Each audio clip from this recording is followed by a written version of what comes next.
თბილისში ღვინისა და ალკოჰოლური სასმელების მეექვსე საერთაშორისო გამოფენა გაიხსნა. ექსპოზიცია ექსპო ჯორჯიაში 3 დღეს გაგრძელდება. გამოფენაზე წარმოდგენილია საქართველოში მსხვილი და მცირე საწარმოების მიერ დამზადებული სასმელები და აგრეთვე მეღვინეობასთან დაკავშირებული ხელნაკეთი აქსესუარები.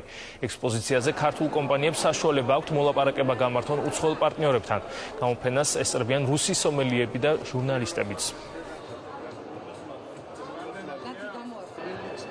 აქ არის 60 კომპანია წარმოდგენილი, ასევე ასეულობით უცხოელი სტუმარი, მათ შორის ცნობილი სომელიეები. ეს არის ერთ-ერთი პრიორიტეტული დარგი ჩვენ წინა პერიოდში ხელს უწყობთ ამ გამოფენას, თავისთავად გავაგრძელებთ ამ ტიპის ხელშეწყობას, რადგანაც ეს არის უმნიშვნელოვანესი იმ ახალი კონტაქტების ჩამოსაყალიბებლად ქართული კომპანიებისთვის, რაც მათთვის ესეთი მნიშვნელოვანია.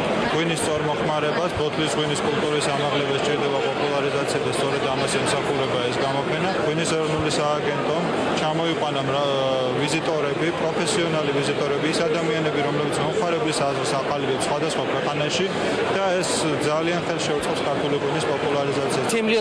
საქართველოში 7 წელია არ ყოფილვართ. გვიხარია რომ ჩამოვედით და მოუთმელად ველოდებით ქართული პროდუქციის დაბრუნებას რუსულ ბაზარზე. სამწუხაროდ ახალგაზრდა თაობის წარმომადგენლებს წარმოდგენაც კი არ აქვთ ქართულ ღვინოს. გვაქვს 30-მდე დასახელების ღვინო, ეს გახლავთ ქვევში დავარგებული ღვინოები, კაცში დაძველებული ღვინოები, წითელი, თეთრი, ვარდისფერი, მათ შორის მშრალი ღვინოები, ტკბილი ადგილწარმოშობის ღვინოები. წელს ძალიან დიდი ასორტიმენტით ვართ წარმოდგენილი.